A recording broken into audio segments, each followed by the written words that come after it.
যাদের নামাজ পড়ার সময় দুনিয়াবি চিন্তা মনে আসে বা নামাজে অমনোযোগী তৈরি হয়, তারা ভিডিওটি শেষ পর্যন্ত দেখার অনুরোধ রইল। হযরত আলী রাদিয়াল্লাহু তাআলা আনহুর কাছে একজন ব্যক্তি এসেছে। তখন লোকটা বলল, হুজুর, আমার নামাজে মন বসে না। নামাজে দাঁড়ালে আমার দুনিয়াবি নানা চিন্তা আসে। হুজুর, আমার এই নামাজ কি আল্লাহ তাআলা কবুল করবেন? তখন হযরত আলী রাদিয়াল্লাহু তাআলা আনহা বলেছেন, না, তোমার নামাজ কবুল হবে না। তখন লোকটা মনে অনেক কষ্ট নিয়ে চলে যাচ্ছেন।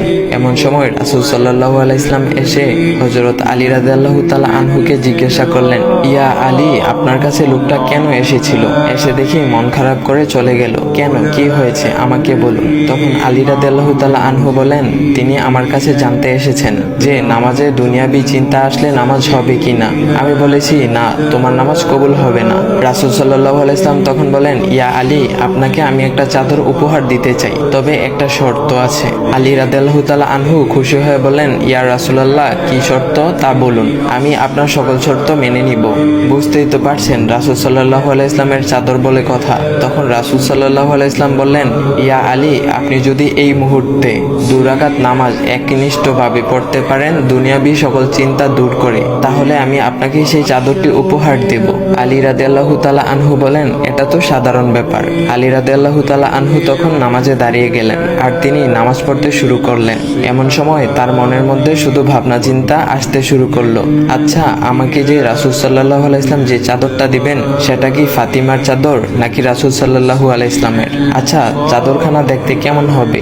এই বিভিন্ন বিষয় নিয়ে ভাবতে লাগলেন। তিনি ভুলেই গেছেন যে দুনিয়াবি চিন্তা নামাজে আনতে রাসূল সাল্লাল্লাহু আলাইহি ওয়াসাল্লাম নিষেধ করেছেন। এর মধ্যে আলী রাদিয়াল্লাহু তাআলা আনহুর নামাজ পড়া শেষ। আলী রাদিয়াল্লাহু তাআলা নামাজ শেষ করে রাসূল সাল্লাল্লাহু আলাইহি ওয়াসাল্লামকে বলতেছেন, ইয়া রাসূলুল্লাহ, আমি আপনার শর্ত মেনেছি, এখন আমাকে চাদরখানা উপহার দেন। রাসূল সাল্লাল্লাহু আলাইহি ওয়াসাল্লাম বলেন, ইয়া আলী, আপনি কি একনিষ্ঠভাবে দুনিয়াবি চিন্তামুক্ত ছাড়া 2 রাকাত নামাজ পড়েছেন? তখন আলী রাদিয়াল্লাহু তাআলা আনহা মুচকি হেসে বললেন, না ইয়া রাসূলুল্লাহ, আমি আপনার চাদর নিয়ে অনেক কিছুই ভেবেছি। তখন রাসূল সাল্লাল্লাহু আলাইহি ওয়াসাল্লাম বলেন, ইয়া আলী, নামাজ তোমারও হয়েছে, আর তুমি যাকে নামাজ হবে না বলে ফতোয়া দিয়েছো, তার নামাজও আল্লাহ তাআলা কবুল করে নিয়েছেন। শোনো আলী, দুনিয়াবি চিন্তা দ্বারা নামাজ বাতিল হয় না, নামাজ মহান আল্লাহ তাআলা কবুল করে নেন। সকল ফরজ নিয়ম কানুন মেনে নামাজ পড়লে নামাজ হবে ইনশাল্লাহ। তবে আমাদের সকলের উচিত নামাজ আদায় করার সময় একমাত্র আল্লাহকে স্মরণ করে নামাজ আদায় করা। নামাজে দাঁড়ালে দুনিয়াবি চিন্তা মাথায় আসে, এটা শয়তানের একটা ফাঁদ।